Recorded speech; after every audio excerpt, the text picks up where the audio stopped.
네, 김정은 참수작전 계획이 해킹됐다는 사실이 뒤늦게 밝혀졌습니다. 전문가 두 분을 초대했습니다. 신범철 국립외교원 교수, 그리고 북한 김책공대 출신이고 북한 대학에서 컴퓨터공학과 교수를 역임했던 김은광 NK 지식인연대 대표 두 분 안녕하십니까? 안녕하십니까? 어서 오십시오. 자, 우선 오늘 북한의 노동당 창건이 굉장히 북한으로선 중요한 날이라고 하는데 오늘 어떤 도발 징후도 지금까지 포착되지 않고 있다고 합니다. 어떤 이 침묵의 이유를 무엇이라고 보시는지부터 먼저 듣겠습니다. 먼저 신 교수님. 이제 김정은 머릿속에 있지 않는 한 정확하게 알 수는 없는데 한 그렇죠. 세 가지 차원에서 분석은 가능하다고 생각합니다. 첫 번째, 북한이 도발을 할 때는 항상 정치적 목적이 있었습니다. 그래서 그들의 특정 기념일이라든가 미국의 특정 기념일 그때 도발을 해왔는데 자기들의 선전을 극대화하기 위한 것이죠. 그런데 지난 9월이 그랬고 최근 들어서 북한이 노동당 창건 기념일에 도발할 것이다. 이런 이야기가 회자되면서 북한 측으로서는 이미 충분히 선전 목적을 달성했다 이렇게 판단할 수가 있고요. 다른 한 측면에서는 북한의 그 전략 도발은 기술적 요구사항이 있습니다. 군사기술적 요구사항. 만약에 북한이 미국을 위협하는 추가 도발을 한다는 것은 화성 14형을 갖다가 일본 열도 넘어서 실거리 사격을 해서 ICBM 능력을 입증해야 되는 건데 이때 지난번 7월 28일 그런 발사를 보면은 재진입 기술을 아직 확보하지 못한 것으로 보였습니다. 그때 일본에서 카메라에 잡힌 것을 보면은 재진입체가 세 조각이 나서 불타버렸거든요. 이런 부분에 기술적 보완이 필요해서 아직 그런 것이 부족해서 못했을 가능성도 있고요. 세 번째 가능성이 전 중요하다고 생각하는데 지금 북한이 지난번 핵실험 이후에 안보리 결의 2375 상당히 수준이 높은 제재를 받고 있습니다. 추가적인 도발을 할 경우 원유까지도 중단될 수 있는 아주 심각한 위협에 직면할 수 있기 때문에 도발 수위를 스스로 조절할 가능성도 있다고 보고요. 만약에 첫 번째, 두 번째 그러니까 정치적 목적을 달성했다 또는 기술적인 부족함으로 인해서 도발을 하지 않았다면 언제라도 추가 도발이 있을 가능성이 있는 거고요. 마지막 이유, 중국으로부터 강력한 경고가 갔고 그런 부분에 있어서 스스로 수위 조절 필요성을 느꼈다면은 11월쯤 가서 대화 분위기가 조성될 수 있기 때문에 모든 기회의 가능성을 열어놓고 접근하는 것이 바람직한 방향이다 이렇게 생각합니다. 네, 김 대표님 어떻게 보십니까? 네, 저도 이제 공감이고요. 한 가지만 좀 더 붙인다면 실제로 이번 10월 10일을 북한이 어떤 그 행사를 통해서 자기들이 어떤 내부적 결속을 강화하고 국제사회에 주는 영향력을 더 크게 할까의 계산에 있어서 적어도 군사적 옵션보다는 먼저 이제 그 당 제7차 2기 전원회의를 통해서 일심 단결이 자기들의 그 초석이라고 하는 걸 밝혀 이걸 더 강화해야 되겠다. 아주 굉장히 이해했고 그리고 핵병진 노선을 계속 나가겠다 입장을 밝혔고요. 그리고 이제 저는 당정인의 정치국 위원, 부위원장 일체 그 내부적인 인사 조정을 했어요. 근데 거기서 놓고 보면요, 제일 중요한 것이 지금 현재 외부적인 어떤 국제적인 제재에 맞서 어떻게 나갈 것인가에 대한 혁명적 대응 전략이라는 걸 내놨단 말이죠. 이게 북한으로서는 대단히 중요하고 그걸 가지고 내놨으니까 이걸 가지고 북한 주민들한테 이제 무장시키고 세뇌시키는 거 이것과 함께 북한은 대응 전략을 이제 결국은 내피비고 결국은 국제적으로 어떤 이렇게 여러 가지 물자들 그리고 전략적 어떤 물질 못 들어오니까 이제 어떻게 살아갈 것인가에 대해서 이 전략적 노선을 추진하기 위해서 아주 그 실행력 있는 이렇게 자리만 차지하는 사람들이 아니라 실행력 있는 사람들을 각 도당 위원장들로에서부터 다 차출해가지고 완전히 그 효율성, 통치 효율성을 높이기 위해서 그래가지고 이제 일심 단결을 강화한다 이런 걸 국제사회에 보여주고 또 내부적으로 주민들한테도 이제 상당히 각인시키는 이런 계기로 삼은 것 같습니다. 군사적 옵션은 나중에라도 언제든지 할 수 있는 거니까 그런 걸 이제 읽을 수 있습니다. 자, 북한이 지금까지 그날 그 많은 사람들이 주목하는 그날은 하지 않고 앞뒤로 피하는 사례도 여러 번 있었고 그래서 말씀하신 그 세 가지 요인 중에 어느 쪽에 더 가까운 것인지는 조금 더 시일이 흘러보면 아마 좀 더 윤곽이 드러날 것 같습니다. 김정은 참수작전 계획 이것이 이제 작전 계획 5015 2015년에 만들었다고 하는 것인데 이게 해킹됐다는 사실은 사실 이미 알려졌지만은 군에서 그동안 별거 아니다라는 그 뉘앙스의 해명을 했었거든요. 1급은 없고 2급 상급만 유출됐다고 했는데 알고 보니까 1급 기밀은 디지털화하지도 않고 그건 10건밖에 안 되고 여기에 참수작전 같은 아주 중요한 것이 해킹됐다는 사실이 민주당 이철희 의원실에서 추적하면서 이거 뒤늦게 밝혀졌습니다. 참수작전 계획이 유출됐다는 것은 어떤 의미로 우리가 받아들여야 되는 것입니까? 먼저 우리 안보 태세, 국방 태세에 심각한 구멍이 있었다. 스스로 자인하고 반성부터 출발해야 될 것 같습니다. 군의 작전 계획은 작전의 성패를 가르는 중요한 계획입니다. 따라서 철저한 보안을 유지했어야 되는데 그것을 실패했다는 점에서 좀 실망스러운 부분이 금할 수가 없고요.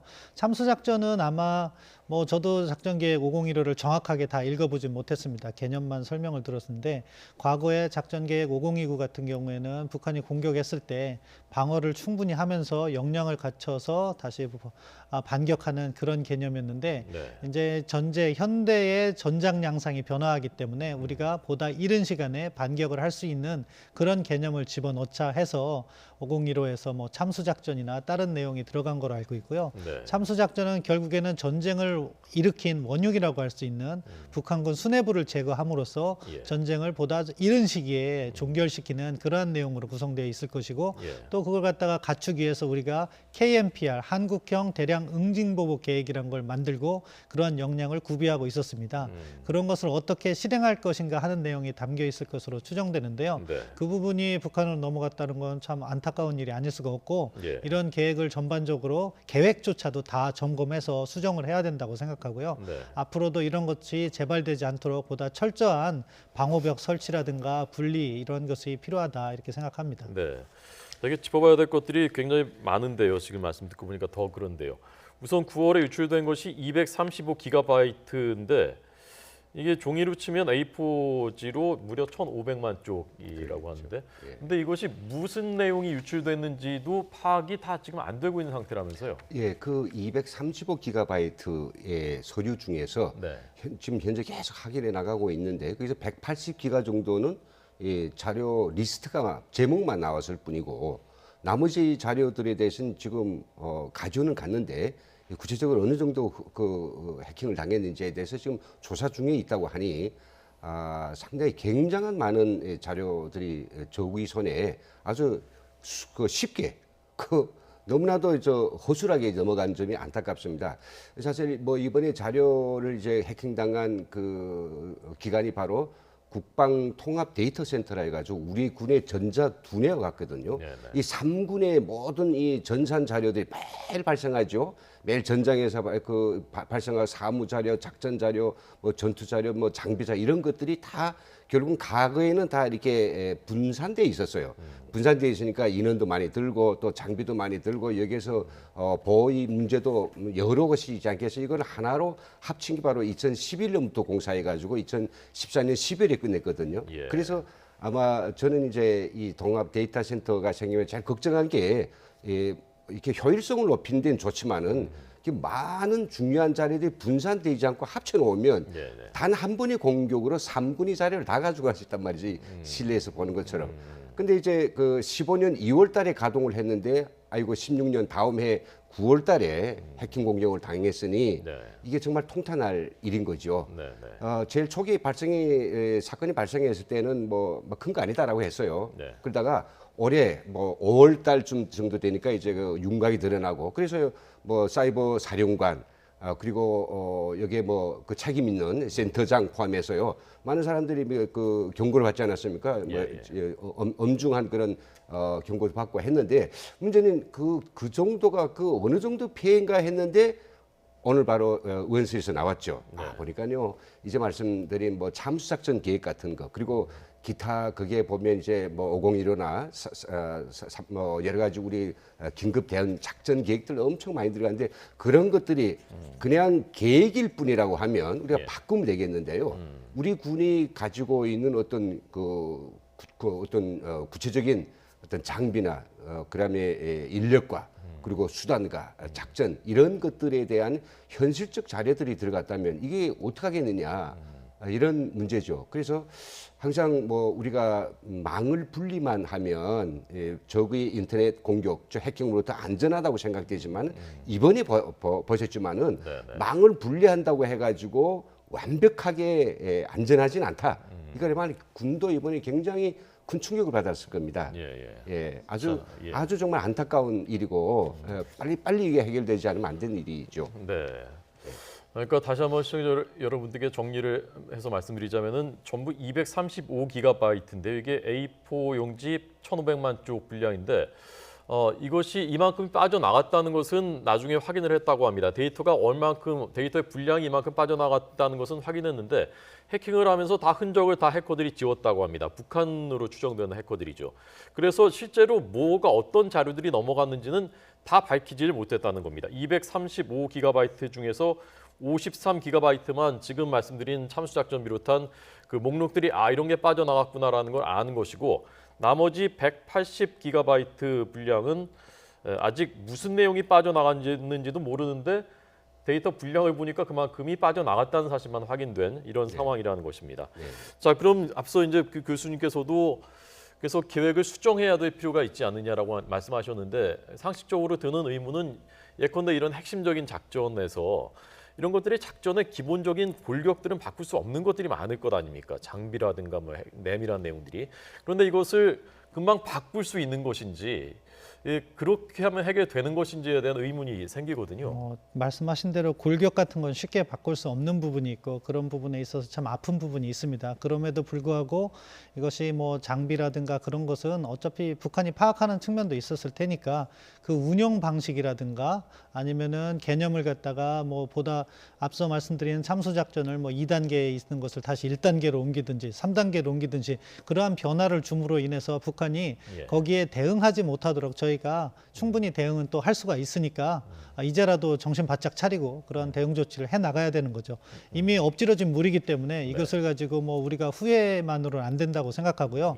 어떠한 수준에서든 우리가 할 수 있는 모든 노력을 다 동원해서 바꿀 수 있는 건 바꿔 나가야 된다. 그렇게 생각합니다. 그래서 오늘 많은 언론들이 김정은 참수작전이 김정은 손에 들어왔다 계획이라고 표현했는데 그러면 그 김정은 입장에서 생각을 해보면 참수작전이 이렇게 실행되는구나라는 것을 이제 한눈에 봤을 텐데 거기에 대한 어떤 대응책을 마련하고 대비를 하더라도 우리가 계획을 바꾸면 그것을 또다시 무력화시킬 수 있는 가능성이 있다고 보신다는 말씀이시죠? 저는 충분히 그럴 가능성이 있다고 생각합니다. 결국에 기본적으로 참수작전의 내용은 김정은의 동선을 파악하고 그다음에 확인을 식별한 다음에 우리가 가진 무기체계로서 거기서 정밀 타격하는 내용으로 구성될 수밖에 없습니다. 그런데 사용되는 무기체계라든가 이런 것을 우리가 바꿈으로 해서 북한이 만약에 우리가 갖고 있는 뭐 현무미사일을 사용하겠다 계획에 그렇게 나와 있으면 북한이 그 동향을 집중적으로 관찰하지 않겠습니까? 그런데 그것을 갖다 우리가 탄도미사일이 아니라 뭐 크루즈 미사일로 사용한다. 뭐 이런 식으로 계획을 바꾸면 오히려 역이용할 부분도 있기 때문에 뭐 지금 상황에서 후회는 하고 반성은 반드시 해야 되지만 그걸 또 극복해 나가는 방법도 있기 때문에 그러한 노력을 해야 된다고 생각합니다. 자, 김 대표님은 북한에서 컴퓨터공학 교수를 역임하셨고 북한의 사이버전 능력에 대해서 잘 아시는 걸로 알고 있는데요.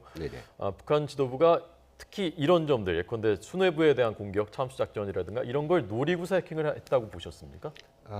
물론 아니라고는 할 수 없겠지만은 하여튼 국방 통합 데이터 센터만 털어내면 그게 자기들이 관심을 가지는 굉장히 중요하고 어떤 자료도 다 있을 수 있다라고 판단하고 이게 생겨나기 시작한 2011년부터 그 외부 민간업체에 용역을 줘가지고 이제 그게 만들어졌거든요. 그게 3년 동안 만들어졌어요. 그러니까 그 동안에 북한은 그 통합 데이터 센터를 털어내기 위해서 결국은 그 지금 APT 공격이라고 하는 매우 지능적이고 지속적인 공격, 오랫동안 그 컴퓨터 시스템에 접근하기 위해서 용역의 민간인들도 접근했을 수 있고요. 그리고 또 그 시스템 자체가 이렇게 망가 분리됐다라고 하지만은 인터넷하고 잠깐 연결되는 한면 그 백신 프로그램이라는 게 있어가지고 그걸 받는 동안에 좀 연결돼야 되거든요. 그런 순간까지도 포착해서 오랫동안 준비를 했다는 거죠. 해서 처음으로 이제 그 구물을 던졌는데 엉참 이게 235GB를 얻어냈는데 그 가운데서 가장 김정은이 그 두려워하고 또 알고 싶어했던 저기 어떻게 내 목을 어떻게 따가겠다는 거냐에 대한 계획을 잡았던 거죠. 그거 들다 보니까 이거 그럴듯해 말이 된단 말이죠. 8단계로 나눠졌다 하죠. 동선을 장악하고 그다음에 이제 그게 말좀 확보를 하고 그다음에 그 공중에서 강복을 해가지고 그 제거하고 해보가 뭐 이런 다 있어요. 근데 이런 개념 설계이면 괜찮겠지만은 여기에 어떤 수단, 어떤 부대, 시점까지, 지대까지 다 밝혀서 했다라고 하면 일단 가장 재량적인 것이 아니겠습니까?